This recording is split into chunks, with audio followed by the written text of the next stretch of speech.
அஸ்ஸலாமு அலைக்கும். இஃப்தாருக்கான ரெசிபி தான். வீடியோவை ஸ்கிப் பண்ணாமல் பாருங்கள். ஹெல்த் அண்ட் டேஸ்ட்டோட இந்த ட்ராகன் ஃப்ரூட் ஜூஸ் ரெடி பண்ணிக்கலாம்.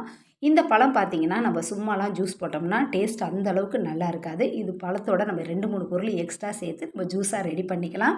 நான் ஒரு பழம் எடுத்திருக்கேன். அதில் உள்ள மேலே உள்ள தோல்லாம் சீவிட்டு கழுவிட்டு குட்டி பீஸாக நம்ம கட் பண்ணி எடுத்துக்கலாம். மிக்ஸி ஜாரில் பார்த்திங்கன்னா ஒரு 10 பேரிச்சம்பழத்தை பொடிசாக கட் பண்ணி சேர்த்துருக்கேன்.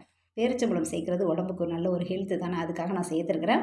இதிலே பார்த்திங்கன்னா நம்ம கட் பண்ணி வச்சுருக்க அந்த பழத்தையும் சேர்த்துட்டு நான் ப்ரௌன் சுகர் சேர்த்துருக்கேன். ப்ரௌன் சுகர் இல்லைன்னா நாட்டு சக்கரை நார்மலாக சேர்க்குற சுகரும் சேர்த்துட்டு நல்ல கெட்டியான பழம் 2 கப் அளவுக்கு பாலும் சேர்த்து 1/2 கப் அளவுக்கு தண்ணியும் சேர்த்து நம்ம அரைச்சி எடுத்துக்கலாம். ஒரு பவுலில் பார்த்திங்கன்னா ஊற வச்சுருந்த பாதாமி சினையும் சேர்த்துட்டு கொஞ்சமாக அந்த ஃப்ரூட்ஸையும் சேர்த்துட்டு நம்ம ரெடி பண்ணி வச்சுருக்கதையும் சேர்த்து நல்லா மிக்ஸ் பண்ணிவிட்டு ஃப்ரிட்ஜில் வச்சு இஃப்தார் டைமிங்க்கு நம்ம ரெடி பண்ணிக்கலாம். நீங்கள் இதை அரைக்கும் போதே பார்த்தீங்கன்னா ஐஸ் கியூப் இருந்தால் கூட ரெடி பண்ணிக்கோங்க. நான் ஐஸ் கியூப்லாம் சேர்க்காம இந்த மாதிரி தான் ரெடி பண்ணியிருந்தேன்.